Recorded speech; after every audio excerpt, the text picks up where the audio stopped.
The 15 EMA trading strategy. This uses a short-term moving average to identify market trends and your trade opportunities. And the 15-period setting provides a responsive indicator that's going to help catch early trend changes, and it's going to help filter out smaller price fluctuations. So when prices cross above the 15 EMA, it generates a buy signal. At the same time, if it goes below the line, it could be time to sell. These are signals. Doesn't mean you take action yet. The EMA is going to give more weight to recent prices. Okay, so it's going to make it more sensitive to current market conditions than just using a simple moving average. So for stronger confirmation, we're going to combine the 15 EMA with the RSI. Anything above 50, upward momentum. Anything below 50 is downward momentum. If RSI goes above 70, we're going to think it could be overbought, and we'd want to see some sort of reversal before thinking short. If it's below 30 and suggesting oversold, it's the same thing. We want to see something that changes our mind to the upside, and we need to see some price action. And the strategy is more effective on the 1 hour, the 4 hour, the daily, anything higher. And these time frames are going to provide enough data points for some pretty good EMA signals. It's going to filter out the market noise, which is pretty common on the shorter time frames. And that 15 EMA smoothing with more recent price data, it's actually pretty useful for identifying meaningful trend changes at those particular intervals. So how do we use the strategy? First off, add the 15 EMA to your chart. We just want to see price cross above or below the EMA.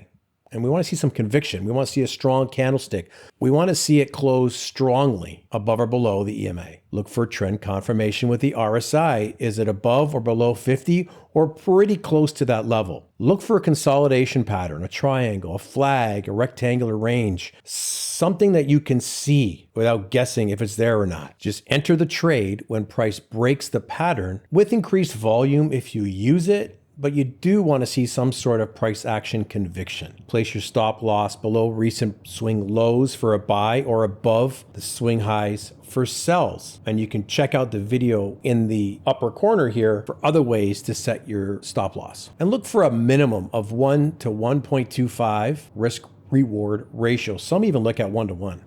Some key considerations. The 15 EMA acts as, quote, dynamic support in uptrends and resistance in downtrends. But you want to look for previous support or resistance structure levels on the left side of your chart that are in line with the moving average. We can use multiple time frames to improve our accuracy, just making sure we have trend alignment on both charts. We want to avoid trading during major news events or during low liquidity periods because we can see some price spikes and sudden reversals out of the blue. Consider the volatility of the market when you set your position size. We don't want to risk more than 1 to 2% risk per trade, and just watch the price action around the EMA for potential reversals, or look for consolidation with price whipping above and below the average. We can look for divergence patterns with the RSI and price for additional confirmation for a trade, but you do need to see the divergence being backed up with some sort of price action. Trade smart, manage your risk, maintain your trading journal to track these results, and that will help you improve your strategy over time.